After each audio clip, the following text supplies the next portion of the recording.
My name is Jacinta George, and I'm Managing Director at a contract research laboratory called Reading Scientific Services, based in Berkshire.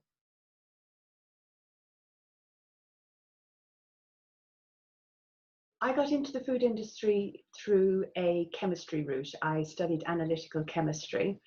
And so many of my peers in my training course were from the petroleum industry, or they were going into pharmaceuticals. But what attracted me was understanding flavors and fragrances.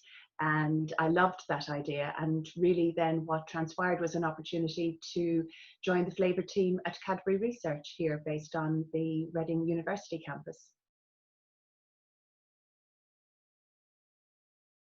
I think I would be bored if it was a typical day. So usually, because of the wealth of work that we're doing, we're either helping companies develop new products, and then you've got all the challenges of different flavors, managing sweetness, doing the accompanying analysis, or developing new methods. Or on the other side, we're constantly looking at where there may be food safety challenges and looking to see what may be um, coming up, whether it be, benzenes, or looking at nitrosamines, or very small particles of parts per million, parts per trillion levels that require really very sophisticated techniques to try and identify. So you're constantly developing your portfolio to be ahead, to help the industry watch out for these. So no, there's no typical day, because the food industry itself is fast moving, very innovative. I don't think there's ever a typical day for anyone in the food industry, quite honestly.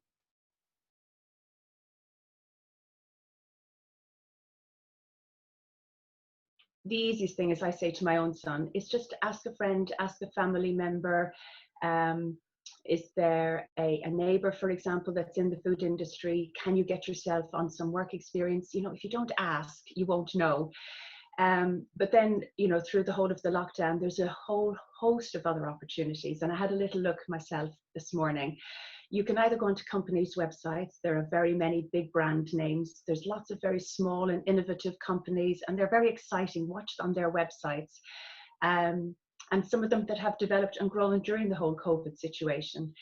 Then you can typically see on those sites what a typical day might look like. You'll certainly get some case studies. You'll be able to see what the range of job opportunities look like. And then you can also see what the requirements are for the training perspective. So you can start to see what caliber is required, whether it is degree, whether you can come in through the apprenticeship route, etc.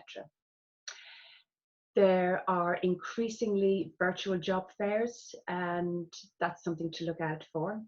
I've also found I learn a lot from looking on LinkedIn, because the world is your oyster. You can go into any company, any person, you can strike a conversation, you can join the commentary, you can hear what they have to say, you can hear and find out a lot about what's on trend and what's needed.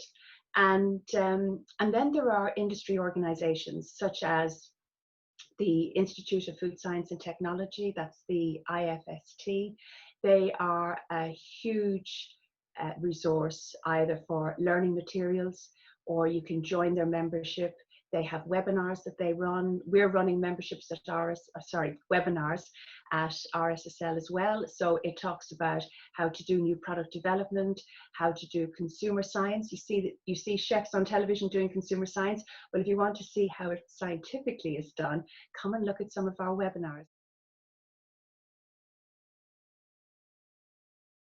You always need good science. That never goes away. So I won't take that away for 1 minute.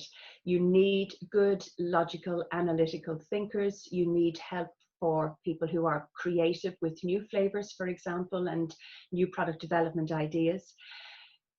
Then everything is moving so digitally as well, isn't it? So anything that helps upscale in statistics, in modeling and simulation, future forecasting, it either makes our work a lot more diagnostic or speedier or insightful with the results that we're getting. So it's certainly a skill that we all need, whether you're coming into the industry or whether you are veterans of the industry.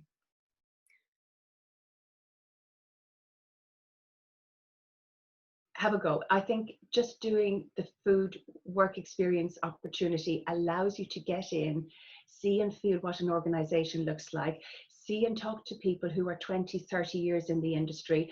And that would be the best way of you thinking, well, I would like to be like them one day.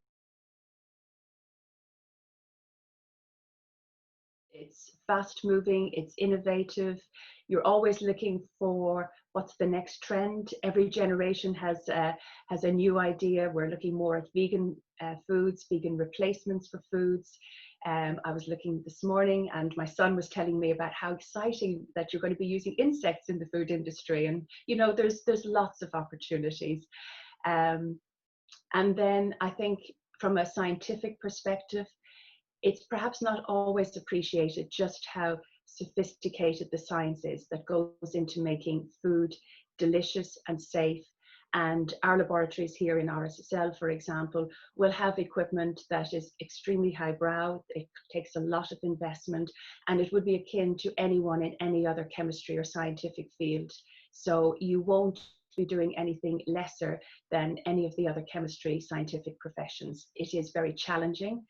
And I would say, compared to a lot of other matrices which just have to do their job, food also has to be safe, and it has to be nice tasting, and the consumer has to love it. So you have a number of additional scientific and intellectual challenges than you might have working in any other sector.